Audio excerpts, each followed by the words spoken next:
नमस्कार, आप देख रहे हैं बिस्तक। मैं हूं रजत देवगन। आज एक लंबी छुट्टी के बाद लौटे थे तो कहीं ना कहीं ट्रेडर्स के मन में कुछ दुविधा थी कि कहीं फंस ना जाएं। हाई लेवल पे बहुत स्ट्रांगली तेजी ऑलरेडी बन चुकी है तो थोड़ा कॉशियस रहना ठीक रहेगा। लेकिन बाजार में इस समय बुल्स की पकड़ इतनी स्ट्रांग है कि फिर से बाजार ने चौंका दिया। एक रेंज में जरूर फंस गए एक बहुत स्ट्रांग ओपनिंग के बाद, लेकिन फिर भी बुल्स ने ग्रिप नहीं छोड़ी और काउंटर स्पेसिफिक मूव्स बहुत शानदार देखने को मिल रहे थे। आज एसजीएक्स निफ्टी बता रहा था लगभग 50 से 60 अंकों की गैप अप हो सकता है। उसके बाद एशियाई बाजारों का मूड माहौल ठीक था। अमेरिकन मार्केट से क्यूज पॉजिटिव मिल रहे थे। क्रूड और कमोडिटीज ओवरनाइट एकदम से गोता लगा के गई थी, तो कहीं ना कहीं उम्मीद बहुत स्ट्रांग थी कि आज इक्विटी मार्केट फिर से आउट परफॉर्म करते हुए नजर आएंगे। और बिल्कुल वैसे ही हुआ। निफ्टी पे आज के दिन के जो रिटर्न बैठे हैं वो है 127 पॉइंट्स के गेन, 127 पॉइंट्स के गेन निफ्टी देता हुआ नजर आया है। हालांकि आज जहां खुला 17,797 और जहां पर बंद हुआ 17,825, कोई बहुत बड़ा डिफरेंस नहीं है। एक रेंज में डेफिनेटली फंस गए, लेकिन बुल्स की पकड़ बहुत मजबूत है। कोई भी डिप आ रही है इंटरडे बेसिस पे वो एब्जॉर्ब हो रही है। निफ्टी बैंक 197 अंकों की बढ़त के साथ हुआ है बंद। सेंसेक्स 379 पॉइंट्स का गेन दिखा के गया है। एडवांस डिक्लाइंस निफ्टी के 42 ऐसे शेयर्स थे 50 में से जिनकी क्लोजिंग हरे निशान में हुई है, और जो सबसे तेज चला है वो है एचडीएफसी लाइफ।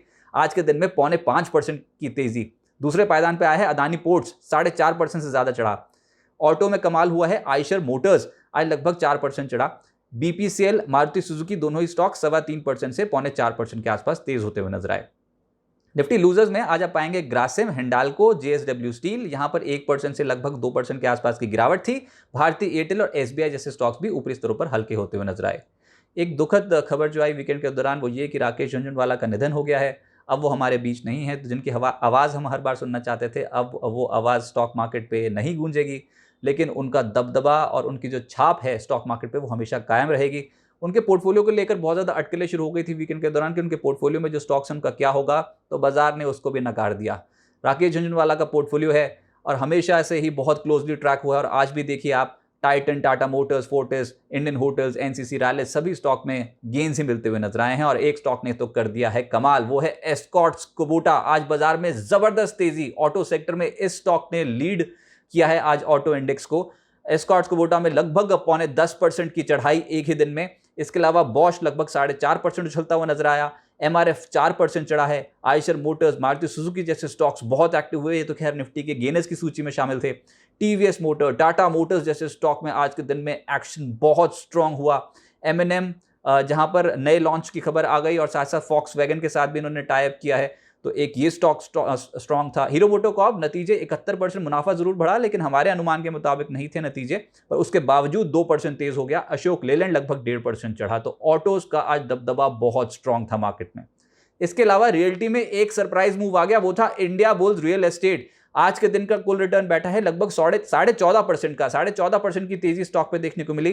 फिनिक्स लिमिटेड लगभग 4% चढ़ा है। शोभा, ओबरो रियल्टी और डीएलएफ जैसे जो स्ट्रक्चर्स थे इनमें भी पॉजिटिव रुझान देखने को मिला। एफएमसीजी ये भी निचले स्तर से पलटते हुए नजर आए, लेकिन काउंटर स्पेसिफिक मूवमेंट थी। यूनाइटेड स्पिरिट्स, मैकडॉवल, इस स्टॉक में था एक्शन, 3% तेज हुआ। गोदरेज कंज्यूमर, शुरुआत तो इसकी धमाकेदार हुई थी, ऊपरी स्तरों पर आगे थोड़ी सी मुनाफा वसूली, लेकिन फिर भी 3% की बढ़त के साथ हुआ है बंद। टाटा कंज्यूमर 2% चढ़ा है। एचयूएल, इमामी जैसे स्टॉक्स जो है 2.25% चढ़े हैं और रेडिको में भी 2.25% के रिटर्न बैठे।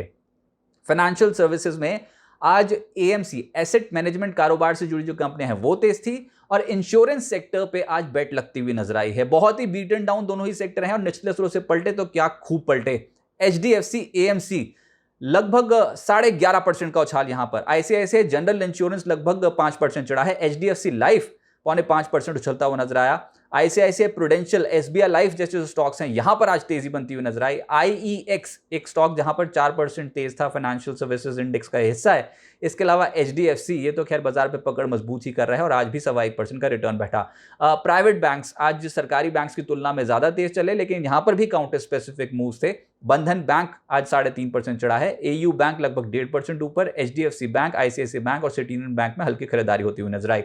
ऑयल एंड गैस स्पेस में कमाल हुआ है ऑयल मार्केटिंग कंपनीज में।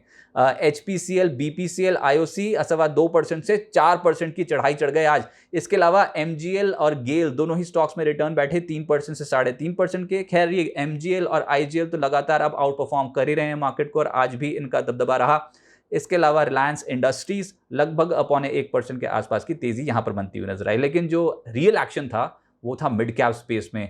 इंडिया बुल्स रियल एस्टेट की हम ऑलरेडी बात कर चुके हैं, बहुत समय बाद इतना स्ट्रांग मूव था 14.5% का। यूटीआई एएमसी, जैसे मैंने कहा एएमसी से जुड़ी एसेट मैनेजमेंट कंपनी से जुड़ी जो कंपनियां है वो आज आउट परफॉर्म कर रही थी, 15% की चढ़ाई ये चढ़ गया। रेपको होम लगभग 12% चढ़ा है। गुजरात एल्कलीज 10%। मैक्स हेल्थ जहां पर केकेआर ने अपना पूरा हिस्सा 26.83% बेचा है ब्लॉक डील के जरिए, वो स्टॉक आज लगभग 10% ऊपर था। हाइकल 9% ऊपर। वेल्सपन कॉप लगभग 7.25% चढ़ा है। सेंचुरी प्लाई, गति, हिंद जिंक और शैले होटल्स, ये कुछ ऐसी कंपनियां थी जिनके स्टॉक 6.5% से 7% की तेजी दिखा गए। एफएनओ गेनर्स में एचडीएफसी एएमसी को ही पाएंगे आप। एचडीएफसी समूह के स्टॉक्स बहुत लाइमलाइट में थे, खासतौर से ये एचडीएफसी एएमसी और HDFC life. HDFC AMC FNO में आज लगभग 11.5% मजबूत होता हुआ नजर आया। एस्कॉर्ट्स कुबूटा दूसरे पायदान पर रहा, 9.5% की तेजी पकड़े हुए था। हनीवेल रिजल्ट्स का इंपैक्ट बढ़ गया, 6.5% चढ़ा।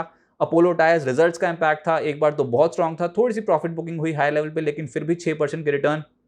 और संवर्धना मदरसन, इस स्टॉक में आज एक्शन स्ट्रांग था। एफएनओ लूजर्स में जहां बाजार को नतीजे बिल्कुल पसंद नहीं आए वो था मुथूट फाइनेंस। मुथूट फाइनेंस साथ साथ मन्नापुर फाइनेंस को भी ले डूबा। मुथूट फाइनेंस आज के दिन नेगेटिव बायस के साथ ट्रेडिंग हुई और क्या नेगेटिव बायस के साथ सौदे हो रहे थे। 12.5% का क्रैक पड़ गया स्टॉक में। मन्नापुरम पिछले हफ्ते का स्टार परफॉर्मर, आज 3.5% का गोता लग गया। मेट्रोपोलिस, ग्रासिम और साथ साथ हिंडाल्को जैसे स्टॉक्स भी आज हल्के होते हुए नजर आए। अब आगे क्या होगा देखिए, जो सबसे बड़ा इवेंट लाइनअप है वो है एफओएमसी की जो पिछली बैठक हुई थी उसके मिनट्स अब कल अमेरिका में जारी हो जाएंगे। बहुत क्लोजली वॉच होंगे क्योंकि ब्याज दरों के बढ़ने का सिलसिला जो अमेरिका में है, इसके बाद कमेंट्री फेड की और एफओएमसी की क्या रहती है, इन मिनट से वो पता लग जाएगा। इसके अलावा बाजार पे अगर आप टेक्निकल तौर पे देखोगे तो कोई टेक्निकल काम नहीं कर रहा, लगातार तेजी, वन वे ट्रैक पे तेजी, बस एक ही टेक्निकल काम कर रहा है कि जब तक ट्रेंड में हो तब तक हर गिरावट में खरीदारी करते चलो। ज़्यादा सोचोगे समझोगे, ऊपरी स्तरों पर अगर रेजिस्टेंस ढूंढने की कोशिश करोगे हाई लेवल पे, तो आपका काम बहुत ज़्यादा मुश्किल हो जाएगा। जब बाजार ऐसी तेज़ी में होते हैं तो सपोर्ट लेवल्स को आइडेंटिफाई करना एक बेहतर स्ट्रैटेजी होती है ताकि आप फिर से पोजीशंस को ऐड कर सको। फिलहाल तो बुल ग्रिप में है और 17,800 के लेवल को भी क्रॉस कर दिया। गैप अप ओपनिंग होती है, एक गैप के साथ, एक तगड़े झटके के साथ निकलता है एक लेवल, और सुबह ही निकल जाता है, उसके बाद बाजार एक दायरे में फंस जाता है। लेकिन ये जो गैप अप ओपनिंग होती है इसमें ही असल बियर ट्रैप्स होते हैं, यानी कि जो मंदी करने वाले हर 100 पॉइंट्स के स्ट्राइक के ऊपर बेचकर चल रहे होते हैं पोजीशंस को, वो ट्रैप हो जाते हैं। और ये पिछले कुछ दिनों से लगातार सिलसिला आप देख ही रहे हो। इंट्राडे में इंडेक्स ज़्यादा मूव नहीं करता, लेकिन ये गैप अप ओपनिंग ही अब बहुत सारा डैमेज ऑलरेडी मंदी वाली पोजीशंस में कर देती है।